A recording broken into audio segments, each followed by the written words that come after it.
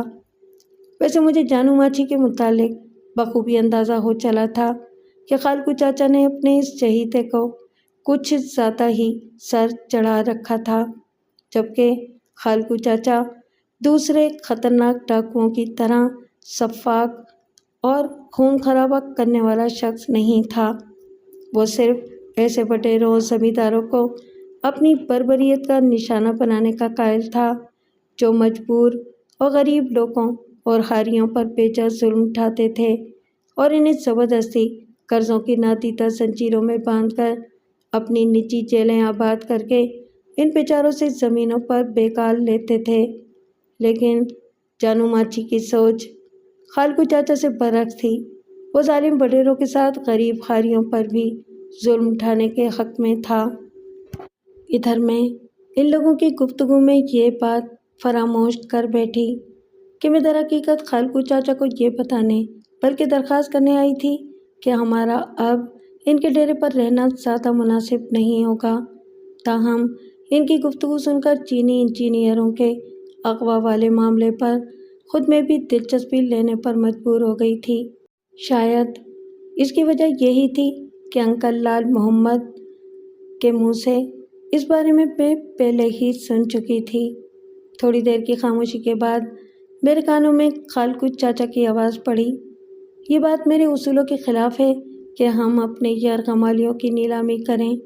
بس اب میرا آخری فیصلہ یہی ہے کہ ہم ان چاروں یرغمالیوں کو آزاد کر دیں گے۔ اس کی یہ بات اور مستحکم لہجہ سن کر کسی میں ہمت نہ ہو سکی کہ کچھ بول سکے۔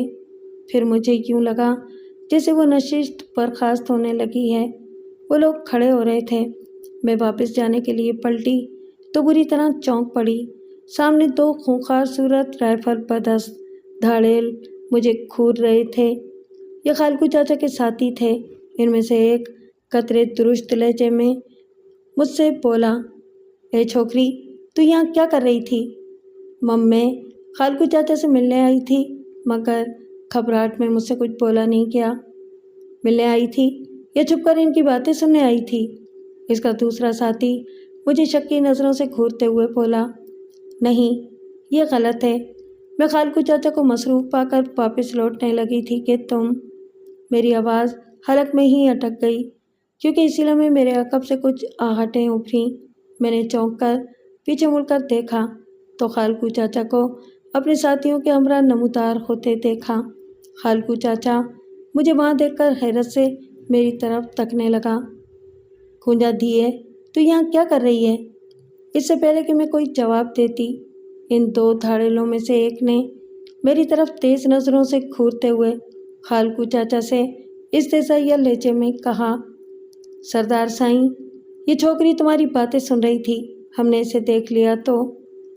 اڑے چپ کر تو رہی منہ، مجھے بات کرنے دے۔ خالکو چاچا نے اپنے ساتھی کو بری طرح جھڑک دیا اور پھر میری طرف گھوما۔ دھیے، کیا بات ہے؟ مجھ سے کوئی بات کرنی تھی؟ خالکو چاچا کے نرم لہجے سے مجھے کچھ حوصلہ ہوا، لہٰذا میں نے اپنے خشک ہونٹوں پر زبان پھیرتے ہوئے کہا، ہاں چاچا، میں تم سے ہی ایک ضروری بات کرنے آئی تھی۔ چنگا چنگا، تو چل، میں ابھی آتا ہوں، اس نے کہا، اور پھر میں خاموشی سے سر جھکائے واپس اپنی جھوپڑی میں آ گئی۔ وہاں شینا بے چینی سے میرا انتظار کر رہی تھی۔ مجھے دیکھتے ہی اس نے بے تابی سے پوچھا، کیا ہوا کھونجا، تم نے خالکو چاچا سے بات کی؟ ابھی نہیں کی، میں نے ایک گہری سانس لے کر تھکے تھکے سے انداز میں کہا۔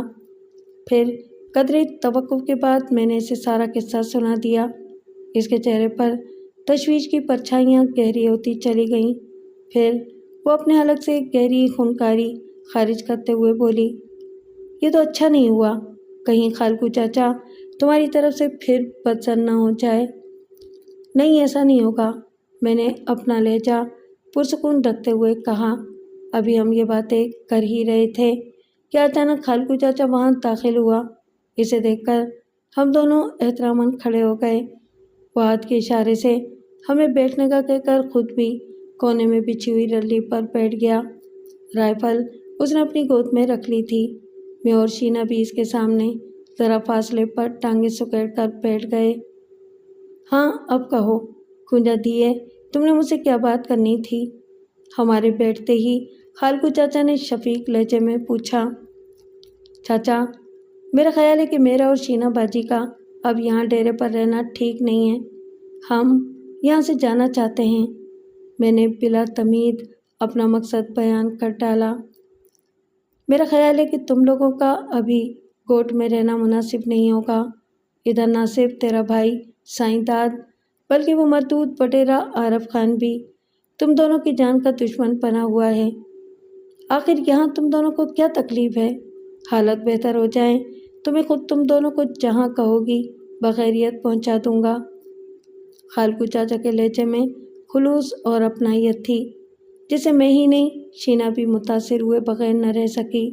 شاید یہی وجہ تھی کہ ہم دونوں کے منہ سے ایک لفظ بھی نہیں نکل پایا تھا، تاہم میرے ذہن میں ایک خدشہ خار بن کر چبھ رہا تھا، لہٰذا میں نے محتاط انداز میں کہا، چاچا سائیں، تمہاری بات تو ٹھیک ہے، لیکن مجھے ڈر ہے کہ ہماری وجہ سے تمہارے گروہ میں بگاڑ پیدا نہ ہو جائے۔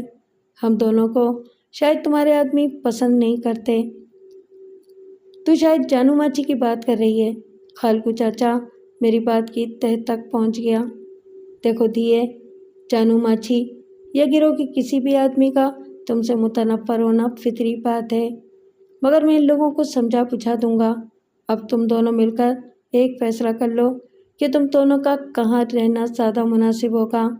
میرے دروازے تو تم دونوں پر ہمیشہ کھلے ہیں، مجھے اچھی طرح سوچ سمجھ کر بتا دینا۔ یہ کہہ کر خالقو چاچا اٹھا اور وہاں سے چلا گیا۔ اس کے جانے کے بعد وہاں ایک گمبھیر خاموشی چھا گئی۔ میں نے سوچا کہ موجودہ حالات کے پیش نظر ہمارا ادھر رہنا ہی مناسب ہے۔ میں نے اپنے قریب بیٹھی شینا کی طرف دیکھا، وہ بھی پرسوچ نظروں سے میری طرف ہی دیکھ رہی تھی، جیسے میرے ذہن میں ابھرنے والے خیالات کو پڑھ رہی ہو۔ کوئی ایسی بات ضرور تھی جس کی وجہ سے میرا دل بھی خالقو چاچا کے پاس رہنے کو اب بھی چاہ رہا تھا۔ اپنے بدترین اور بااثر دشمنوں سے نمٹنے کے لیے مجھے ایسی ہی مضبوط پناہگاہ کی ضرورت تھی تاکہ میں اور شینا بے خوف و خطر اپنے دشمنوں کا مقابلہ کر سکیں۔ بالآخر شینا ایک طویل خاموشی کے بعد بولی، ٹھیک ہے گونجا، ہم ادھر ہی ٹھہر جاتے ہیں، مگر ہمیں بھی چوکس ہو کر رہنا پڑے گا۔ شینا کی بات پر میں پرخیال انداز میں اپنے سر کو تفہیمی جنبش دینے لگی۔ کالی رات لکی کی اونچی اونچی پہاڑیوں پر اتر آئی تھی، ڈیرے پر سناٹا طاری تھا۔ میں اور شینا اپنی جھونپڑی میں کافی دیر تک لیٹے آپس میں باتیں کرتے رہے۔ نہ جانے کس وقت شینا نیند کی میٹھی آغوش میں سو گئی، جبکہ میری آنکھوں میں دور دور تک نیند کا شائبہ بھی نہ تھا۔ میرے ساتھ اکثر ایسا ہوتا تھا، جب بھی مجھے ذرا تنہائی میسر آتی تھی، میرا دماغ مختلف خیالات کی آماجگاہ بن جاتا تھا۔ میری تقدیر نے بھی کیا کیا گل کھلائے تھے۔ پہلے مجھے اپنے محبوب شوہر محمد پریل سے متنفر کیا، پھر جب میرا دل معافی تلافی اور قربانی پر محمد پریل کی طرف مائل ہوا تو وہ مجھ سے دور چلا گیا۔ وہ میری آنکھوں کے بجھے دیوں کو اپنی آنکھوں کی روشنی بخش کر اب خود جانے کہاں بے نوری کے عالم میں در بدر ہو رہا ہوگا۔ مجھے ایک بات پر حیرت ہو رہی تھی کہ اگر محمد پریل نے مجھے اپنی آنکھوں کا نور دینے کا فیصلہ کیا ہوگا تو اس پر عمل کیوں کر ممکن ہوا تھا؟ کیا ڈاکٹروں کی ٹیم نے اس فیصلے پر کوئی اعتراض نہ کیا ہوگا؟ کیونکہ وہ ایک جیتے جاگتے اور صحت مند انسان کی پرنور آنکھیں اس کی زندگی میں ہی نکال کر میری بے نور آنکھوں میں منتقل کرتے۔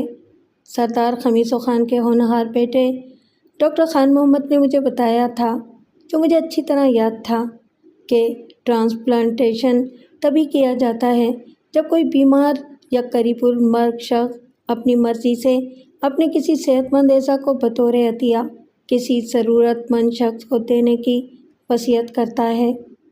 چونکہ ڈاکٹروں کو معلوم ہوتا ہے کہ ان کے مریض کی زندگی اب تھوڑی ہی رہ گئی ہے، اس لیے انہیں اس شخص کے اعضاء نکالنے پر کوئی اعتراض نہیں ہوتا۔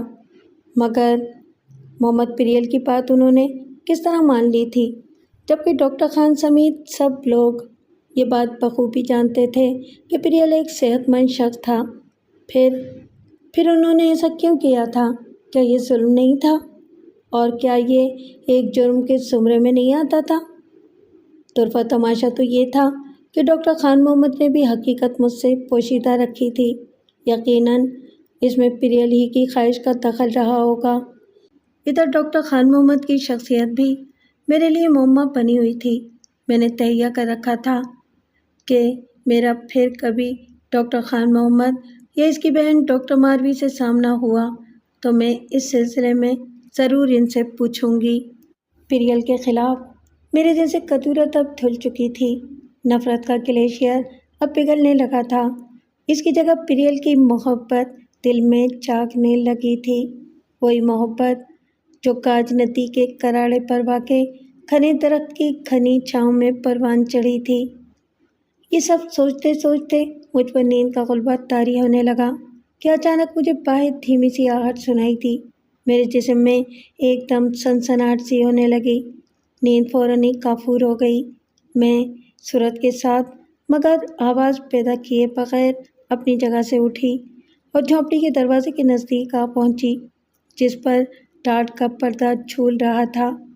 میں نے دھیرے سے وہ ٹاٹ ذرا سرکا کر باہر جھانکا تو اچانک میں نے مدھم اور ملکجی روشنی میں دو سائے دیکھے۔ ان کی حرکات و سکنات میں چوروں کا سا انداز تھا۔ وہ دونوں نہتتے تھے اور میری محتاط نظروں نے ان کے ڈیل ڈول سے اندازہ لگایا کہ ان کا تعلق اس ڈیرے کے افراد سے ہرگز نہیں ہے۔ تب اچانک میں نے ان کے ساتھ دو رائفل بدست دھاڑیل اور دیکھے۔ دونوں پراسرار آدمی رائفل بردار دھاڑیلوں کی معیت میں ایک جھونپڑی کی طرف بڑھ رہے تھے۔ پھر غڑاب سے باری باری وہ چاروں اندر داخل ہو گئے۔ میرا دل سینے میں بری طرح دھڑ دھڑا رہا تھا۔ دل و دماغ میں 100 قسم کے وسوسے گھر کرنے لگے۔ چند ثانیے میں اپنی جگہ دبکی رہی۔ ایک نظر میں نے سوئی ہوئی شینا کی طرف دیکھا، پھر خاموشی سے ٹاٹ ہٹا کر باہر آ گئی۔ باہر ہو کا عالم تھا۔ دو پراسرار حیولوں کی طرح استاداب ویران پہاڑیوں سے جنگلی کتوں اور گیدڑوں کے رونے چلانے کی آوازیں آ رہی تھیں۔ جس جھونپڑی میں وہ چاروں اندر داخل ہوئے تھے وہ کچھ فاصلے پر تھی۔ اس سے ذرا قریب 3 اور بھی جھونپڑیاں تھیں۔ ان میں خاموشی طاری تھی۔ صرف ایک ثانیے کے لیے میں نے اپنی جگہ رک کر مطلوبہ جھونپڑی کی طرف غور سے آنکھیں سکیڑ کر دیکھا تو اب مجھے اس کے اندر روشنی محسوس ہوئی۔ پھر میں نے محتاط نظروں سے اپنے گرد و پیش پر نگاہ ڈالی اور اس جھونپڑی کی طرف تیزی کے ساتھ بے آواز بڑھتی چلی گئی۔ میں نے دانستہ جھونپڑی کی عقبی سمت کی جانب پیش قدمی کی تھی، جہاں ایک بڑا سا پہاڑی پتھر دھرا تھا۔ میں اس کی آڑ لے کر ذرا آگے کو سرکی اور جھونپڑی کی پھوس کی دیوار کے ساتھ کان لگا دیا۔ میں اب تک اپنی چھٹی اس کے سہارے ہی پوشیدہ خطرات سے بچتی آئی تھی، کیونکہ یہ میری چھٹی حصی تھی جو مجھے آنے والے مشکل وقت سے پہلے ہی باخبر کر دیتی تھی۔